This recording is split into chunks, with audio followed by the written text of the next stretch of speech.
Glória a Deus. Pai do Senhor a todos. Amém. Graças a Deus. É uma alegria poder estar retornando a essa igreja. Nós já estivemos aqui algumas vezes ministrando a palavra de Deus e assim a pastora Tânia nos fez o convite e eu abri mão mais uma vez do meu culto lá. Depois meu pastor puxa a minha orelha, mas eu só saio na bênção, irmão. Eu aviso meu pastor direitinho e ele me permitiu estar aqui essa noite para poder estar compartilhando e se alegrando junto com os irmãos em Cristo Jesus. E eu quero louvar a Deus por você que veio aqui essa noite. Eu tenho certeza que o Senhor ele tem uma palavra no seu coração. Eu tenho certeza que você vai sair daqui muito melhor do que você entrou, em nome de Jesus. Amém? Glória a Deus. Irmãos, nós vamos fazer a leitura de um texto bíblico. Eu vou ser bem objetivo aqui essa noite. Os irmãos estão numa campanha aí, olha só. Quem é este que até o vento e o mar o obedece, Eu tenho certeza que você já ouviu algumas mensagens a respeito da tempestade, a qual a divisa está inserida.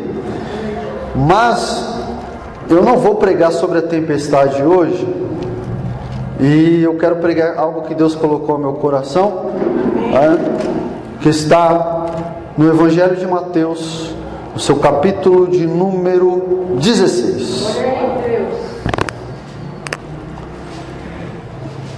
Evangelho segundo escreveu Mateus, capítulo de número 16 é o texto que nós vamos ministrar aqui essa noite. Todos encontraram? Mateus, capítulo de número 16. Diz assim a palavra do Senhor: E chegando-se os fariseus e saduceus para o tentarem, pediram-lhe então que lhe mostrasse algum sinal. Mas ele respondendo disse-lhe: Olha, quando é chegada a tarde, dizeis, haverá bom tempo, porque o céu está escuro, porque o céu está rubro. E pela manhã, dizeis, hoje haverá tempestade, porque o céu está em um vermelho sombrio.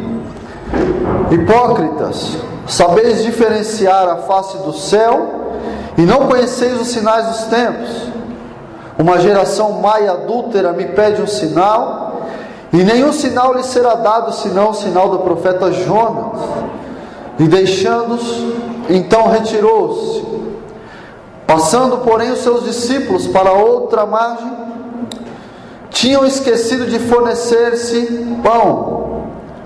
E Jesus lhes disse: Portanto, adverti e acautelai-vos do fermento dos fariseus e saduceus. Eles então zombavam entre si, dizendo: É porque não trouxemos pão. Amém? Até aí, em nome de Jesus. Meus irmãos, nós estamos diante de um texto bíblico do Evangelho de Mateus, capítulo de número 16. Você vai encontrar o mesmo contexto também no Evangelho de Marcos, capítulo de número 8. O mesmo contexto, tanto dos capítulos anteriores quanto dos capítulos posteriores, é o mesmo contexto, são os mesmos milagres, os mesmos sinais que Jesus ele opera.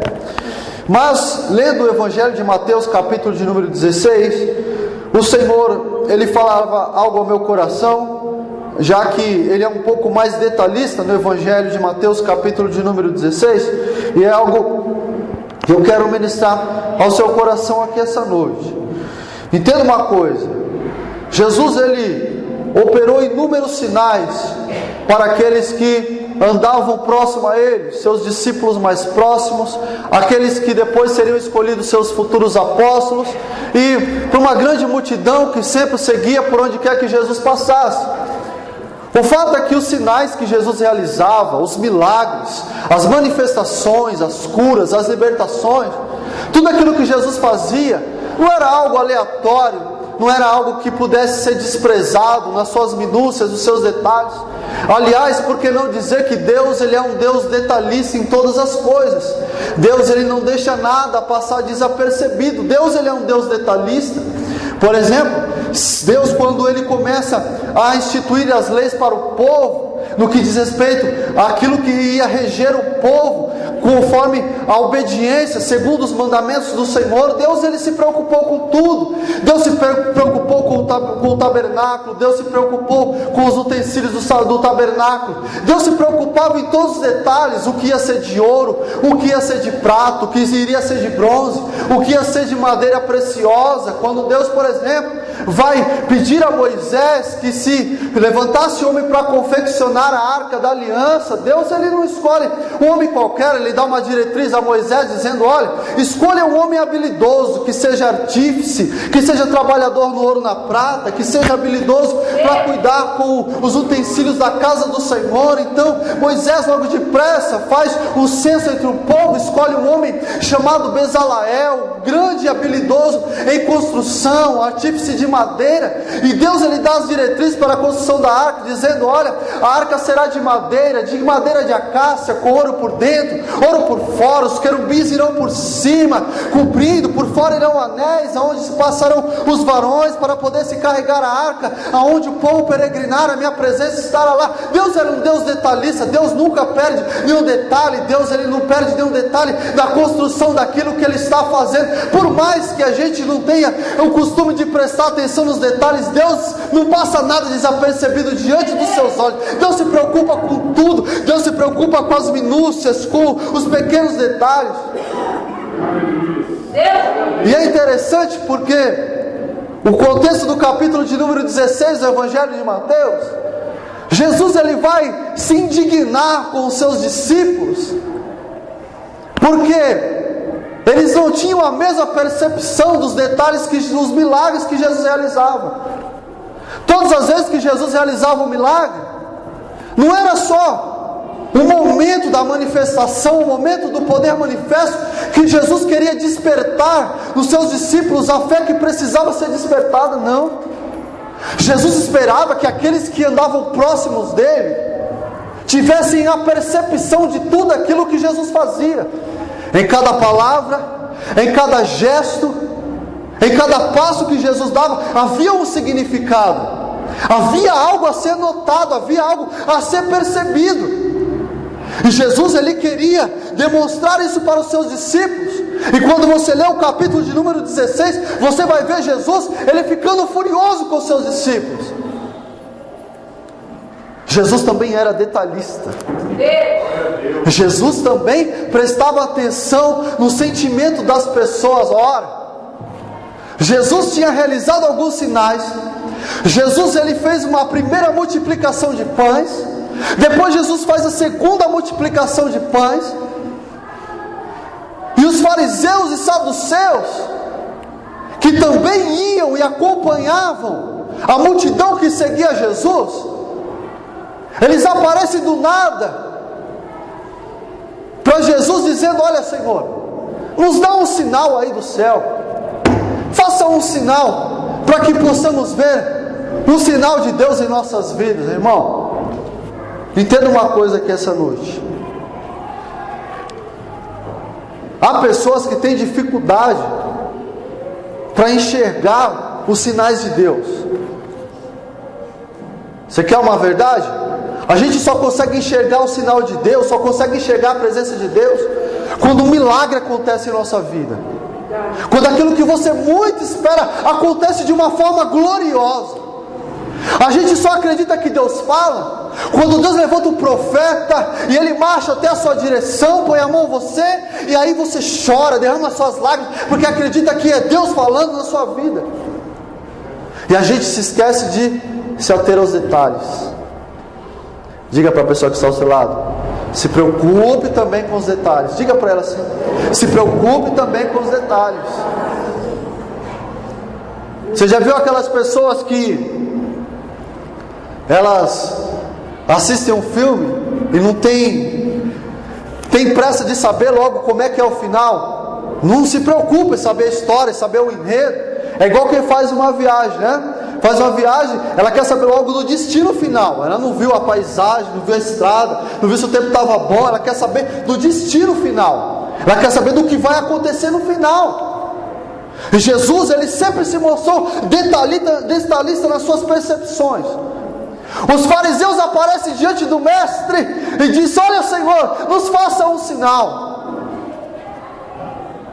Jesus, muitas vezes, ele foi afrontado pela liderança religiosa, porque os fariseus, quando vinham até Jesus, eles já vinham preparados.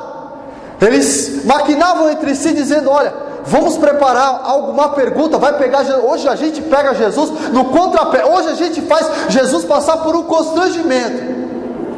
Mas Jesus, irmão, na sua onisciência, quando os fariseus vinham e se aproximavam dele, Jesus, na sua onisciência, ele já sabia o que estava no seu coração, ele já sabia o que estava na sua mente, e já sabia o que ia proceder da sua boca. Você acha que Jesus não sabe o que você veio fazer aqui essa noite? Você acha que Jesus não sabe o sentimento que está no seu coração? Você acha que Jesus não sabe o que te trouxe aqui essa noite, irmão? Os fariseus interrogam a Jesus, dizendo: Senhor, nos dá um sinal. Jesus, então, na sua onisciência, diz: olha, é o seguinte, vocês dizem que haverá bom tempo, porque vê que o céu está clarinho, é previsível.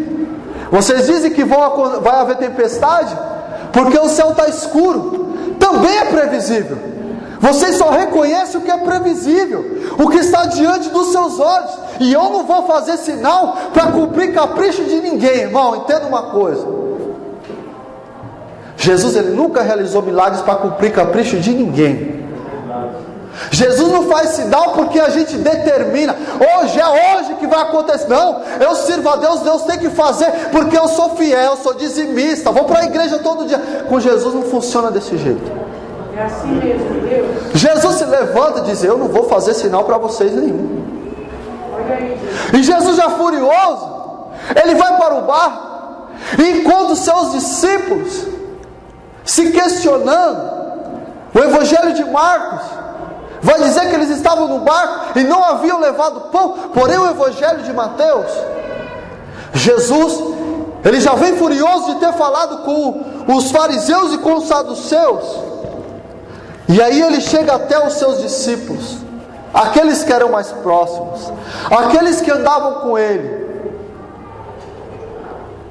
E Jesus dá uma alerta a eles, dizendo: olha, acautelai-vos do fermento dos fariseus, acautelai-vos do fermento dos fariseus. Os discípulos não entenderam o porquê do alerta de Jesus. Eles olham para si mesmos.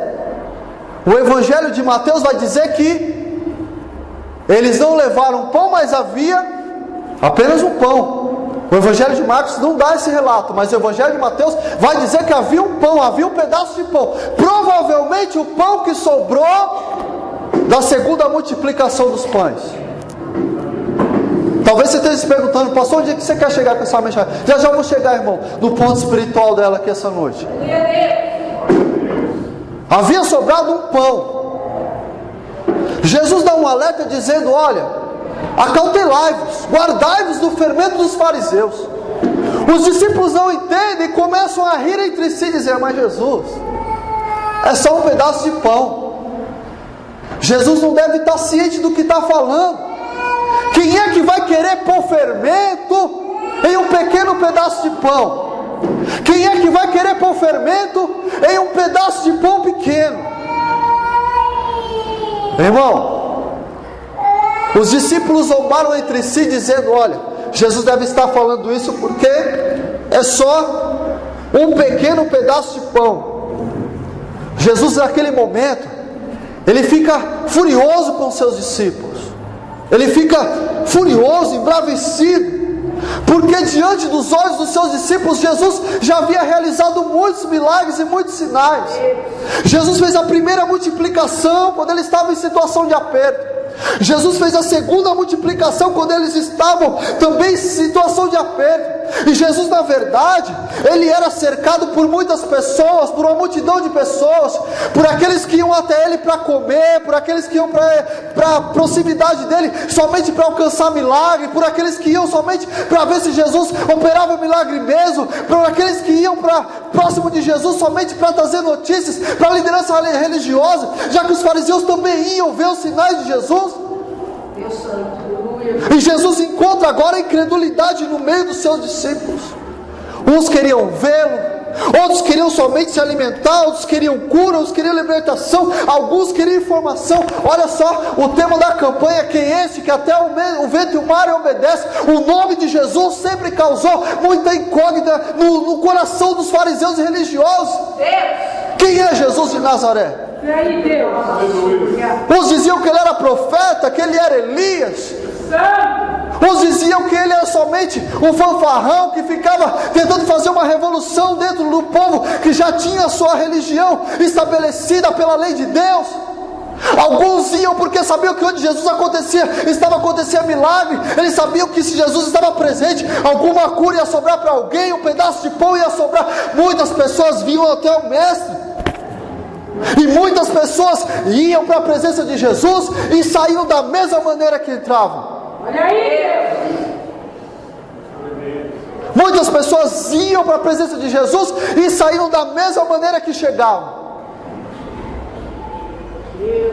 Você já viu aquelas pessoas que vêm para a igreja, faz campanha, vem para o culto, ouve a palavra, Deus fala com ela, mas mesmo assim ela sai da porta para fora e esquece tudo aquilo que o Espírito Santo de Deus falou ao seu coração? Olha aí. Jesus vem, opera, realiza, salva, cura, batiza com o Espírito Santo, e mesmo assim tem pessoas que são inertes ao poder de Deus e à manifestação da glória de Deus. Você sabe por quê? Porque esse tipo de pessoa é o mesmo tipo de pessoa que foi até Jesus, pediu um sinal a ele. Olha aí, Deus. Jesus falou: eu não vou fazer sinal para quem não acredita no meu poder. Deus. Jesus, ele disse para os fariseus: olha, vocês só conseguem enxergar o que está diante dos seus olhos. Vocês são muito previsíveis. A vida de vocês é muito previsível. O culto que vocês oferecem a Deus é muito previsível, irmão. Olha só, a vida de uma pessoa, ela pode ser muito previsível. Você nasce, você cresce, você trabalha, você constitui algo na sua vida, pode até ganhar dinheiro, morre, pode passar a eternidade sem Cristo, porque a vida, ela é previsível. O que Jesus queria dizer para os fariseus é o seguinte: o que vocês oferecem a Deus tudo é previsível. O culto é previsível, o sacrifício é previsível, a adoração nas sinagogas é previsível, tudo que vocês oferecem a Deus é previsível. É por isso que há muito tempo eles não viam mais a manifestação de Deus e nem os sinais de Deus. Eles vão até Jesus e dizem: Senhor, nos faz um sinal, porque há muito tempo nós não vemos mais sinais. Os nossos pais falaram que Deus fazia sinais, mas nós não vimos mais sinais durante o tempo da nossa vida. Alguém, irmão, pode passar anos dentro da igreja e nunca ser tocado pelo poder de Deus, nunca ser alcançado pela misericórdia de Deus, nunca ter alcançado o poder de Deus na sua vida. Sabe por quê? Porque o ser humano sempre está propenso, sempre está disposto a desprezar tudo aquilo que nele acha que não tem a manifestação de Deus. Aleluia. Aleluia.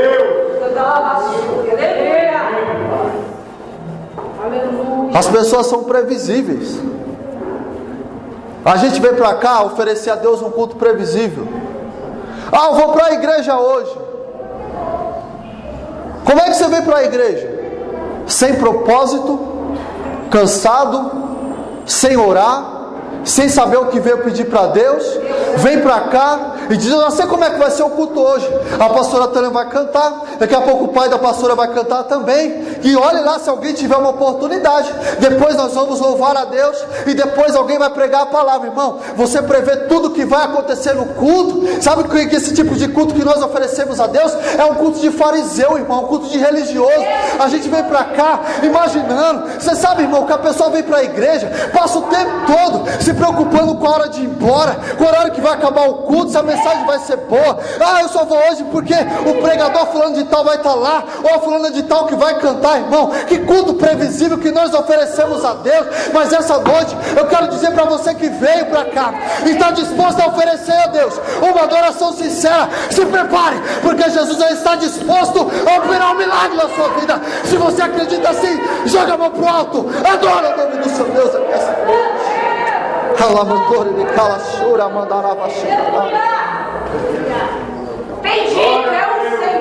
Jesus disse: eu não vou fazer sinais para vocês.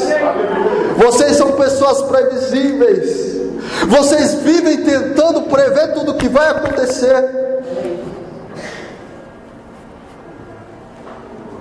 Quando eu aceitei a Cristo, irmão, foi porque eu cansei da vida previsível que eu tinha. Você sabe quando a vida se torna monótona? Nada dá certo, nada vai, pastor. Você tenta uma coisa, não acontece. Tenta outra, não vai. De quem você espera o apoio, não vem. Você se cansa em várias áreas, emocionalmente, psicologicamente. O seu trabalho se causa enfado. Você não vê mais perspectiva. A nossa vida se torna previsível. E quem está ao nosso redor também olha a nossa vida e vê um contexto previsível. Você pode notar que todos os dias as pessoas apontam para nós durante o correr da nossa história e fica prevendo: isso aí eu já conheço, não vai dar em nada. Eu já conheço a história dele, não vai chegar a lugar nenhum. Que vidinha previsível, que vida miserável. Deus, olha aí, Deus. E realmente, irmão, tudo na vida ela se torna previsível porque a gente está disposto a acreditar em tudo aquilo que está diante dos nossos olhos, em tudo aquilo que está próximo de ser alcançado. Alguém só vem para a igreja acreditando se o Senhor, Ele operar, tremer o chão aqui e as coisas acontecerem da forma mais sobrenatural. Quando Deus mandou Moisés até Faraó, Ele disse: olha, você vai lá, vai manifestar o poder. Você vai lançar a vara no chão, vai virar serpente, enfia a mão no peito, vai ficar leprosa. E os magos de Faraó foram lá e fizeram os mesmos sinais que Deus tinha feito. Faraó olhou e falou: isso aí é previsível. Mas quando a vara que estava na mão de Moisés, ela engoliu as outras, aí não. Aí Faraó não tinha como contestar o poder de Deus, porque ninguém esperava. A vida de uma pessoa, irmão, ela pode se tornar previsível. E realmente é previsível. Tudo na vida é previsível. Você faz seus planos, seus projetos, sabe quanto vai ganhar daqui a um ano, o que vai fazer, que faculdade vai fazer, que emprego você sonha. Tudo é previsível. Tudo é previsível. E tudo pode não acontecer. Só que tudo é previsível até Jesus entrar no contexto. Tudo é previsível até Jesus entrar no contexto. Tudo é previsível até Jesus entrar. Olha só, Jesus sabia que as pessoas podiam entrar na multidão e sair do mesmo jeito. Jesus tinha noção de que nem todos que iam até próximo dele seriam alcançados pelo poder da sua palavra, seriam alcançados pelo seu milagre, seriam tocados pelo seu poder sobrenatural, ou acreditariam no seu poder. Jesus sabia, irmão, que todas essas pessoas podiam agir dessa maneira, mas não os discípulos, não aqueles que estavam próximo dele. As pessoas lá fora podem duvidar, podem não acreditar, podem zombar da sua fé, mas para você que está dentro da igreja, irmão, a pior coisa que existe é o incrédulo dentro da igreja. Se alguém tem que acreditar no poder de Deus, é eu e você que viemos aqui essa noite. Se tem milagre para acontecer, vai acontecer na nossa vida. E Jesus não aceitava. Jesus não aceitava.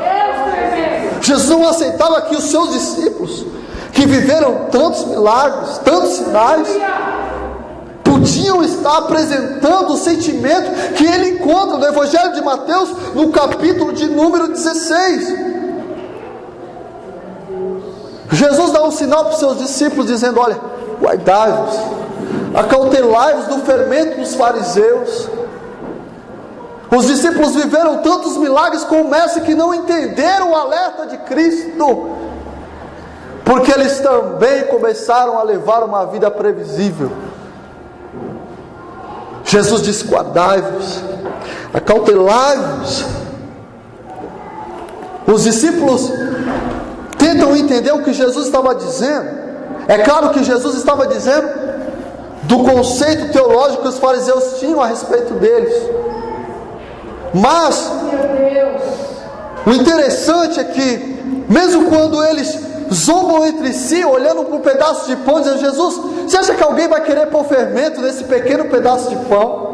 Jesus, o senhor não deve estar falando sério. Você acha que alguém vai se interessar por esse pequeno pedaço de pão aqui que nós estamos fazendo? Irmão, tudo que Jesus faz tem um propósito. Todo alerta de Cristo tem um propósito específico. É assim mesmo.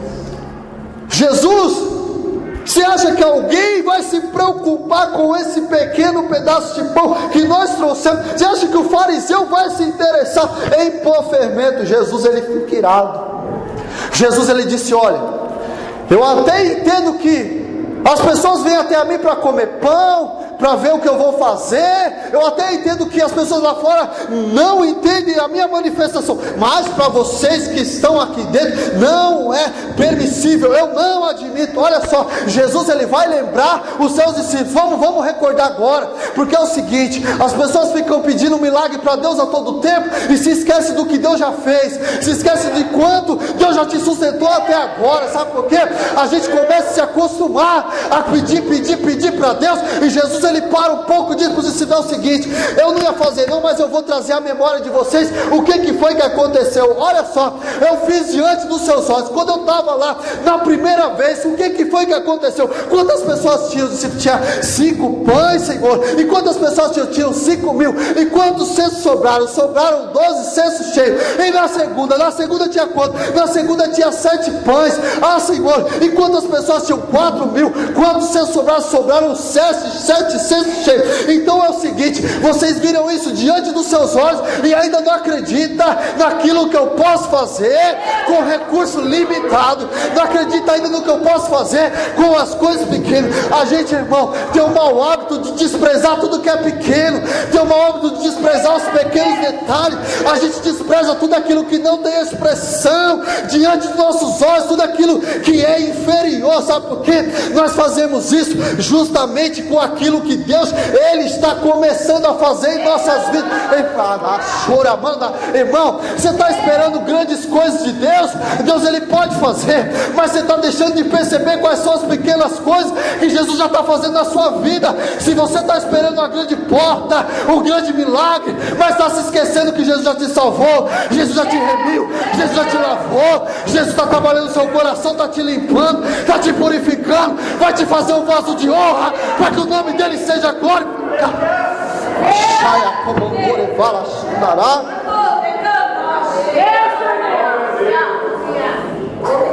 Eu já falei isso, irmão. Não sou contra a igreja que pega a prosperidade. A prosperidade, ela é um dom de Deus. Mas a gente vem às vezes para um culto esperando muita coisa para Deus e oferecendo muito pouco. Oferece o culto previsível. Eu sempre aprendo que se a gente quer receber o que ninguém mais quer receber, o que ninguém mais pode receber, tem que oferecer para Deus aquilo que ninguém mais vai oferecer também. Aleluia! E aí? Deus tremendo. Deus é maravilhoso. Você vem para cá, irmão, vem, oferece um culto xoxo, um culto fraco, não dá glória, não dá aleluia, se preocupa presta atenção em todos os detalhes da igreja, se o teto está bonito, se a pintura está bonita, se o fulano vem com a roupa tal, com o carro tal. Irmão, você está deixando de prestar atenção no poder de Deus que está sendo manifesto aqui essa noite, porque o Espírito de Deus, ele está aqui sobre a minha vida. Eu vim aqui, irmão, para pregar a verdade. Eu prego assim mesmo, irmão, sou pastor e prego a verdade. Eu vou entregar tudo que Jesus mandar entregar.